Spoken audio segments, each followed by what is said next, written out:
Alright, so today we're going to be learning about another type of variable. So the first thing I did is I just created a bunch of spheres. You can just pull them right out of here. And I'm going to be using these spheres to create a little score for our player. So I set the player mode to first person, or third person would work too, but just choose one of those two for this project. I'm going to go into my level blueprints, and I'm going to create a new variable, and I'm going to call this variable score. Now I'm not going to use a boolean, but on this one I'm just going to do an integer, which means 1, 2, 3, 4, 5, 6, 7. Hit compile, and then set the default value of the score to make sure it's 0, which it will be. And so what's going to happen is we're going to have this score. I'll just put an event tick, which means it's always going to be happening throughout the whole level. And I'll just have it print your score. I guess the only annoying thing about that is it's going to just throw zeros through the entire time, but for now let's just live with it. So the score is 0, obviously. Well, what if we wanted to increase our score? Let's say that every time these guys were hit, I'm going to select them all by holding down Shift, right click, add an event. It's not going to let me because it's more than one. Let's just do one at a time. See, this is really inefficient, but open in level blueprints, add an event on actor hit. And let's just do 2 of them. So once again, add an event on actor hit. And again, make sure that both of these have on your details panel collision generates hit events, otherwise this won't work. So I just created 2 events that say when these 2 spheres are hit, something will happen. Well, what we want to have happen is increase the score. So we'll take the score, and this time we're going to set it. And I'll just copy and paste. Actually, I can just leave that there because I can use it for both of these. Well, I don't want to set the score to 0. What I want to do, let me get the score. So I want to take the current score and I want to add 1 to it. So what I'm going to do is drag a pin out here and say plus. Make sure context sensitive is checked, and I want to do an integer plus an integer. And you can see right there it says +1. So now every time you hit one of those things, it's going to take the current score and add a 1 to it. So let's watch. So 1, 2. If I wanted to kill these things, I could destroy them. I'd have to do a destroy first. Oops. Destroy actor, and I can just do the self. And I could do the same thing. I could just pull them both here. Nope, I can't. Yeah, can I? Let's see. I guess I can. That might destroy both of them at once. Let's just see. Nope, that works. So there's my 2 points. Now, that is a good way to get started, but it would be really inefficient for me to have to take all these spheres and create events for them. So this is actually not going to be what I want to do for this. And I'm just going to go ahead and delete that variable. What you want to do instead does get a little complicated, so I'm going to try to walk you through this. So I'm going to create a blueprint. We'll just call this score sphere. And usually you put a BP in front of it, underscore.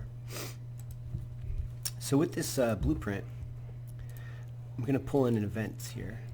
And when this is hit, and make sure that, again, collision is set to simulate hit events, I'm going to create an event within the blueprint sphere, not my level blueprints. If you're in your level blueprints, get out. And I'm going to do on component hit. And a couple of things are going to have to happen. I want to increase the score. Well, here's the problem. If I create a variable here and I increase the score, it's only going to increase it for this one sphere. And if I have a bunch of spheres, it's gonna keep resetting the number, and it's not gonna work. They don't communicate with each other. So if I have a sphere here and a sphere here, if I kill this one and the score goes to 1, and then I kill this one, the score is gonna stay at 1 because they're two different objects. And this is where we have to call a function. So this gets pretty complicated, but bear with me. We're gonna go in the world settings, and we're gonna go to our game mode and find our default pawn, which is our first person character. And we're going to open up its blueprint. So in the default pawn blueprint, what we have here is a bunch of stuff for your character, like how it moves, and you can adjust the movement and the jump height and all that stuff. But what we're going to do is we're going to create a new variable here in our variables. We already have some, but I'm going to create a new one. And again, I'm going to switch it to an integer, and I'm going to call this one score. Make sure that you are in your first person character event graph before you do this. Now I want this score to be visible to other blueprints, so I have to click on this to make sure that it's, you can see it. And let me create an event tick. Tick, tick, tick. There it is. And I'm going to display the score. So just print string the score, which goes right here. So now the entire game, the player's score is going to be shown, as you can see. So when I destroy these objects, so let me go now into the blueprint for the sphere again. So you see that there's the character and there's the sphere. What I'm going to do is I'm going to call that integer, that variable. So on the component hit, I'm going to do two things. First, I'm going to call the cast to first person character, which is the name of it. And the object, what I'm going to do here is I'm going to say it's the player controller. And it's basically the person playing is what I'm referring to when I pull this out, because there might be more than one first person character. It needs to know which one. And it's going to happen, it's going to call this function, the cast to this function, when the component is hit. And what do I want to pull out of this function? I want to pull out the score. Now this variable would not be available if I had not set this little eyeball here. But it is. So now I can set the score.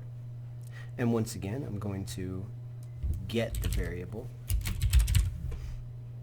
and I'm going to add 1 to it with an integer plus an integer. And oops, that goes to the score. Make sure that this actually goes to there. And if I hit play now, it's giving me a warning. Cast a first person character would always fail. Okay. Player controller, player pawn. Yeah, I think I was supposed to do player pawn. Let's try that again. Okay, sorry, my bad. It's player pawn. Okay, let's try it now. I hit play, shoot it, I shoot it. Cool. Now the only thing we want to have happen also is to destroy actor. Then I'll just have it be self, because we're still in the sphere. So now when I hit play, boom, boom. And what's cool about that is I don't have to keep making blueprints. Every time I duplicate one of these blueprint spheres, score increases. You can put them all around the level. Alright, thanks for watching.